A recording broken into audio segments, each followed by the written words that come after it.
Have you ever wondered why sometimes your Google ads stop to perform? Now, it could stop to perform because, hey, seasonality might kick in or your landing page might have changed.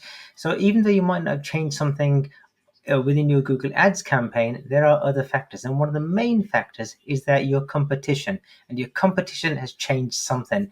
Now, in this video, I'm going to show you something called Auction Insights, and that's a built-in tool within Google Ads whereby you can generally see what's going on with your competition, not down to keyword level, but just generally what's happening. So what I'm going to do, I'm going to show you exactly how to get to this, and then I'm going to explain each individual column to you, and then I'm going to give you a strategy of what might be happening in your particular case. So let's get on with it.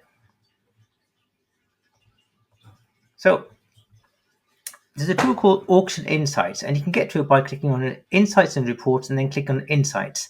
Now you can get to this tool by, you can view Auction Insights either at account level, at campaign level, or at ad group level. It depends on how granular you want to get. But if you want to create account level, just go to Account and then click on Auction Insights and so on, right? So in this case, I've clicked on a specific campaign and then I've clicked on Auction Insights. Now, let me just show you what I can see here. So the first thing to get clear is that you can do this for search campaigns and you can do it for shopping campaigns as well. So depending on what you want to do. So I've obviously blurred out a lot of the data. So the only one I haven't blurred out is whereby you can see this U, and this is where you are, your website or your campaign is ranking.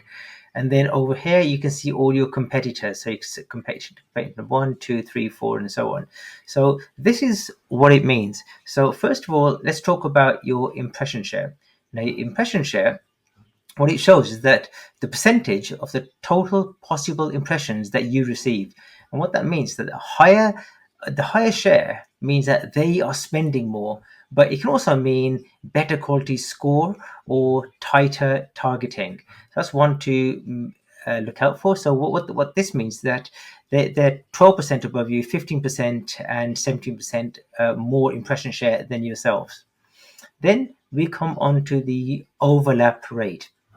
And the overlap rate, what it shows is that it shows how often a competitor's ad got an impression in the same auction as yours. So basically, it's like for like keyword presence. So when you're comparing the same keywords, that's where this is showing for. So in this case, for the like for like keywords, this is 10% above yours.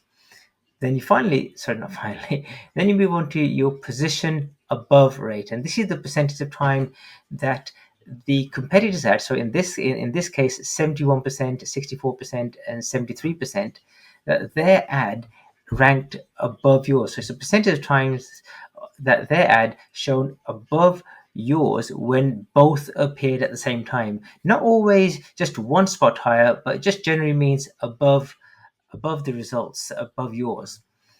Then you get your top of page column here.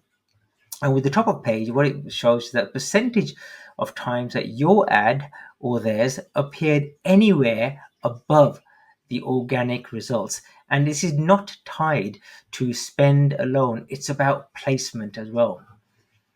You then get the absolute top of page rate. Now, what the absolute top of page rate shows is the percentage of time that the ad is shown at the very first result at the top of the page. And yes, it usually means more spend or a stronger bid quality is needed within your auction to beat them. You then get the outranking share. And the outranking share is the percentage of times your ad ranked higher than theirs or showed when they did not show at all. So there you have the columns. Okay, so by using these columns, you can decide, you can make strategic decisions. So if someone's spending more than you, then you can say, hey, we need to increase our budget because if you want to get more aggressive. But at the same time, it could be that when they get more aggressive, you don't have to, you can just lower your bids because let them take the place. And then once they've dropped their impression share, then you can go up, right? So it's not just about always being at the top. You've got to be a bit more strategic about this as to what you do with your budget based on the data that you're seeing. Another thing you can do here is you can click on the segment button, and by segment you can get even more details. Like, for example, you can look at the time of the day, so time of the week, month, quarter, year, or day of the week. And again, you can do some further analysis as to when these things are taking place, what day they took place on, and so on. So like over here, you can see a complete breakdown day by day. So it could be that on a certain day or a certain day of the week, they're bidding a lot more aggressively. So what are you going to do within your strategy once you've got this data? And likewise, you've got the month, quarter, year, and so on. But you've also got the device level, so you can click on the device, and then you can again see the same columns, but you can see how the bidding and on what device. So this really, I find it's only useful once when you've got a campaign that is, let's say for example, you've got a campaign that you heavily depend on one particular device, like a device like a mobile device, for example. In that case, you might want to start looking at this data to see what you want to do at various times of the day, or overall, or day of the week, and so on.